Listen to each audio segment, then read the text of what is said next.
Salam sejahtera, anda sedang menonton Malaysia Memilih bersama saya, Naila Huda. Dan tumpuan tentunya hari ini terarah kepada pengumuman calon oleh dua lagi gabungan politik iaitu Barisan Nasional BN dan Perikatan Nasional PN yang dijangkakan malam ini.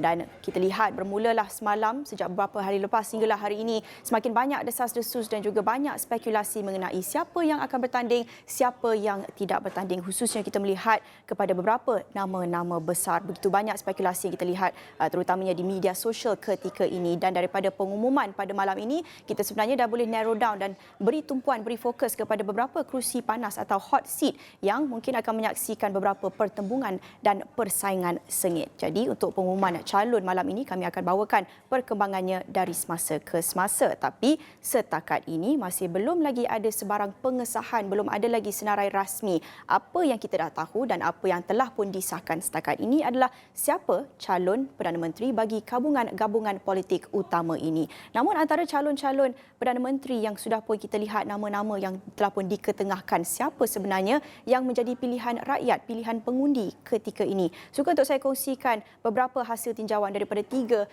badan atau institusi berbeza. Kita mulakan dengan O2 Research Malaysia, kemudian kita akan lihat juga dapatan yang berbeza daripada Ilham Center dan kemudian daripada Huayan Institute. Kalau O2 Research Malaysia, mereka menjalankan kaji selidik tinjauan dengan kerjasama media dalam kalangan 1,105 responden. Kita lihat pilihan utama berdasarkan tinjauan O2 Malaysia, kita lihat didahului oleh calon Pakatan Harapan PH Datuk Seri Anwar Ibrahim sebanyak 29%, diikuti oleh Datuk Seri Ismail Sabri Yaakob, Perdana Menteri bagi kerajaan caretaker ketika ini, sebanyak 13%, diikuti Khairy Jamaluddin 9%, Menteri Kesihatan, dan kemudian diikuti oleh Datuk Seri Utama Muhammad Hassan ataupun Tok Mat sebanyak 9% juga, angka yang sama bersama dengan KJ.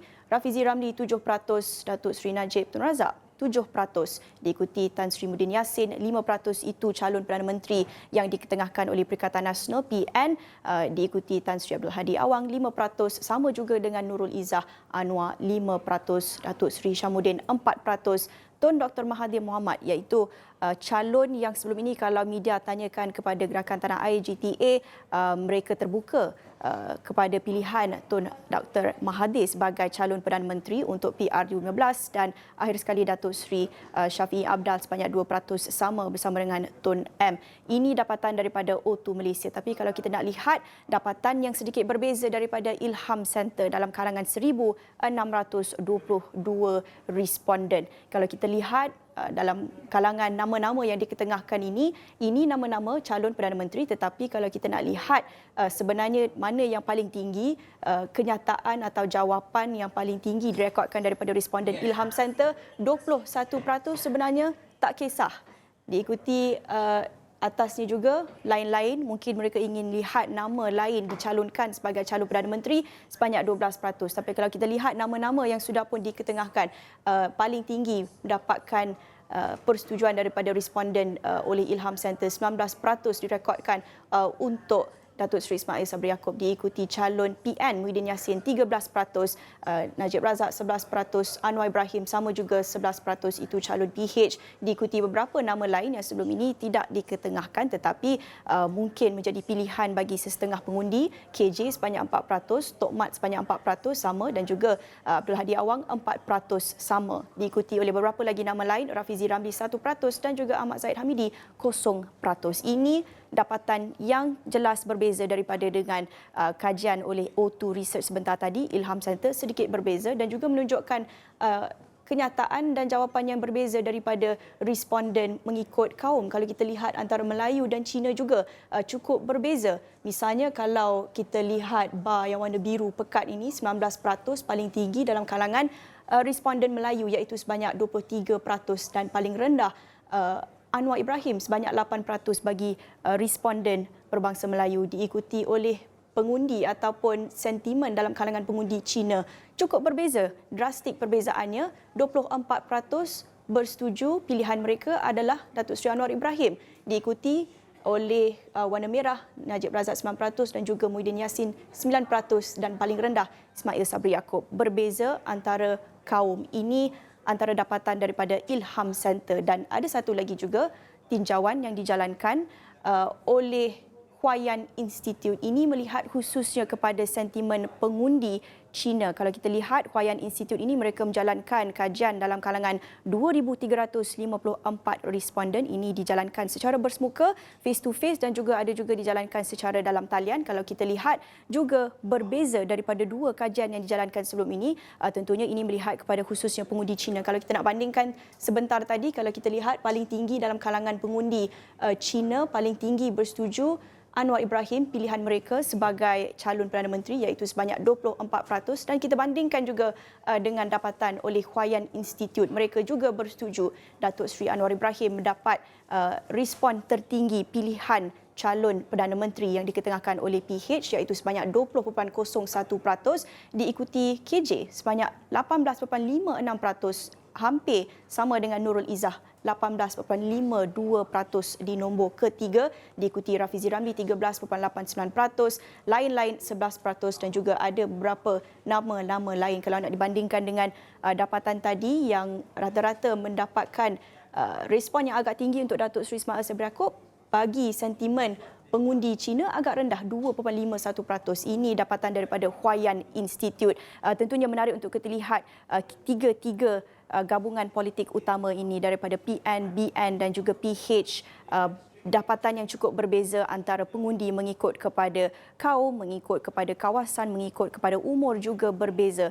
Dan tentunya ini hanya dapatan awal kaji selidik yang dijalankan setakat ini. Apa-apa boleh berlaku dalam tempoh seminggu, 2 minggu akan datang. Mungkin ini akan bertukar. Tentunya juga melihat kepada pengumuman calon oleh dua lagi gabungan politik PN dan BN malam ini. Tapi kita juga nak lihat sama ada kajian yang dijalankan ini dicerminkan dalam keadaan sebenar, dalam realiti. Khususnya kita nak melihat kepada negeri Sabah. Kalau kita nak melihat antara calon-calon Perdana Menteri yang menjadi pilihan pengundi di Sabah ini, kita nak terus saja bersama dengan rakan setugas Hasimi Muhammad langsung dari Kota Kinabalu yang sudah pun banyak menjalankan tinjauan dia dan pemerhatiannya sendiri dalam kalangan pengundi di Sabah. Apa yang mereka nak lihat pada calon Perdana Menteri baharu nanti dan apa sebenarnya isu yang mereka ingin lihat ditangani oleh kerajaan baharu, dipimpin oleh Perdana Menteri baharu nanti. Kita terus saja bersama dengan Hazimi. Hazimi, boleh kongsikan kalau dalam kalangan pengundi di Sabah, berdasarkan pemerhatian Hasimi setakat ini, apa yang mereka ingin lihat pada seorang calon Perdana Menteri itu? Baik, terima kasih Naila di studio. Itu dapatan daripada kajian-kajian yang telah pun dijalankan oleh pihak berkaitan menjurus kepada nama-nama calon yang mungkin menjadi pilihan pengundi untuk diberikan mandat pada PRU 15 ini.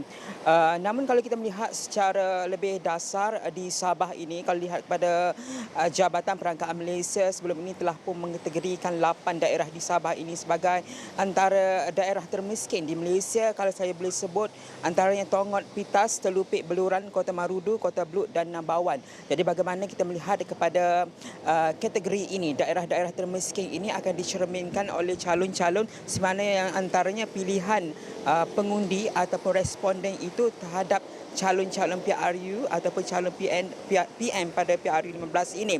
Bagaimana perkara ini akan diterjemahkan, khususnya kita melihat secara spesifik di lapangan. Sebenarnya kita tekankan antara isu-isu yang perlu diutamakan di sini adalah mengenai usaha untuk bakal pemimpin yang dipilih ini untuk mengatasi atau membasmi isu-isu kemiskinan dan juga meningkatkan taraf ekonomi penduduk di Sabah ini. Ini antara perkara-perkara yang disuarakan oleh pengundi ataupun rata-rata sebilangan yang saya temui di kebanyakan lokasi. Sebenarnya Naila, ada beberapa parlimen setelah kami selusuri untuk mendengar sendiri suara-suara mereka. Selain daripada naratif untuk menuntut perjanjian Malaysia 1963 itu, perkara-perkara seperti bagaimana usaha-usaha untuk memastikan infrastruktur jaringan di kawasan pedalaman ini perlu diselesaikan oleh mereka yang bakal dipilih. Misalnya mengambil kira contoh internet dan sebagainya, sekolah-sekolah daif di Sabah ini. Bagaimana perkara-perkara ini perlu diselesaikan untuk memastikan mutu pendidikan itu boleh dipertingkatkan di Sabah itu. Selain itu, kita melihat juga kepada isu-isu berkaitan dengan bandar yang lebih mampan. Misalnya di beberapa lokasi yang kita temui, kita tuju, ada berlaku banjir. Itu perkara yang tak dapat dinafikan. Ada yang mengatakan apabila kita berkata perkara ini biasa, tapi biasa bagaimana ia perlu diselesaikan untuk memastikan masalah-masalah ini tidak menjadi kebiasaan dan satu penyelesaian luar biasa perlu diselesaikan untuk mengatasi masalah ataupun musibah ini. Ini yang perlu kita lihat juga dan dapatan daripada pandangan beberapa pengundi ataupun penduduk yang kita temui, penampang misalnya di Beaufort dan juga di Kimanis. Ini yang boleh kita bawakan untuk jam ini, Naila. Kita dengarkan dulu.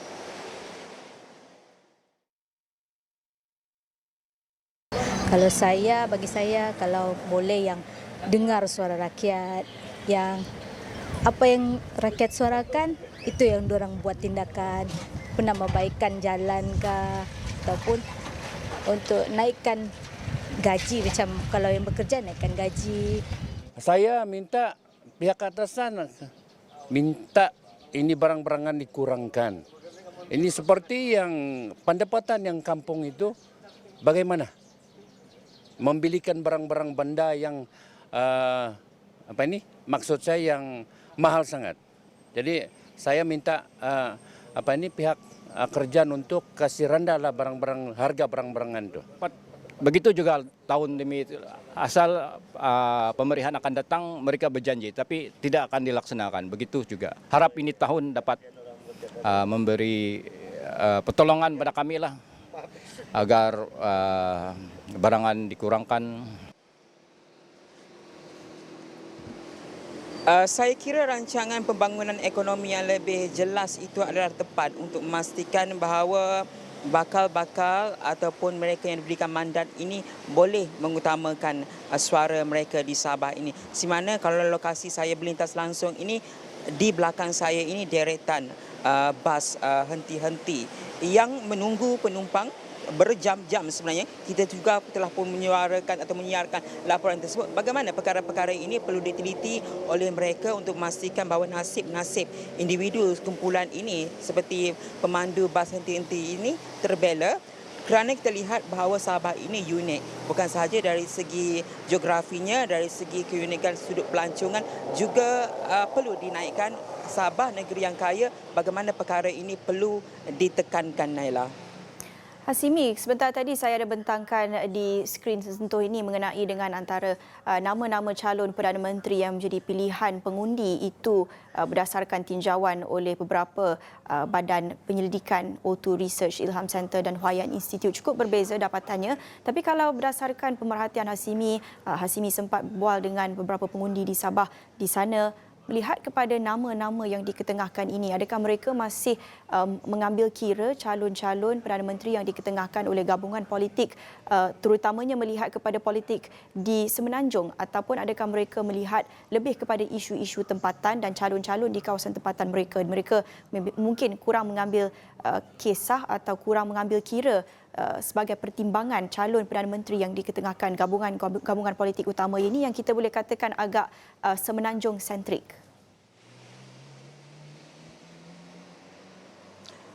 Baik, Naila, kalau di peringkat pemilihan peringkat persekutuan bahawa isu-isu di peringkat nasional itu memang menjadi perkara asas yang akan dipertimbangkan oleh pengundi-pengundi di lapangan di beberapa lokasi yang kita telah pun kunjungi. Isu berkaitan seperti mana integriti pemimpin itu dan bagaimana pemimpin-pemimpin ini menyelesaikan isu-isu rakyat khususnya ketika pasca pandemik COVID-19 ini antara perkara penting yang akan diteliti oleh mereka. Selain isu tempatan khususnya kalau di beberapa parlimen, peringkat parlimen pemilihannya, pastinya isu di peringkat tempatan itu akan menjadi rujukan mereka bagaimana calon-calon atau wakil rakyat yang akan dipilih nanti mampu menyelesaikan perkara itu. Namun secara peringkat persekutuan ada nama-nama yang seperti di dapatan itu disebut mungkin akan dipilih, namun juga ada yang bertentangan daripada dapatan tersebut kerana mereka melihat beberapa perkara yang lain yang mungkin terlepas pandang atau perlu diselesaikan oleh calon-calon yang tiada dalam dapatan tersebut, Naila. Okey, baik. Terima kasih Hasimi. Itu akan saya tanyakan lebih lanjut bersama dengan penganalisis politik Dr. Romzi Ationg sebentar lagi. Terima kasih kepada Hasimi. Kongsikan sedikit laporan yang dijalankan di Sabah menjelang PRU ke-15 dan juga bercakap tentang calon-calon Perdana Menteri seperti mana yang saya bentangkan tadi, antara tinjauan yang dijalankan oleh badan-badan penyelidikan O2 Research, Ilham Center dan juga Huayan Institute. Ini akan saya kupaskan lebih lanjut bersama dengan penganalisis politik. Jadi jangan ke mana-mana, kita akan kembali dalam Malaysia Memilih sebentar lagi.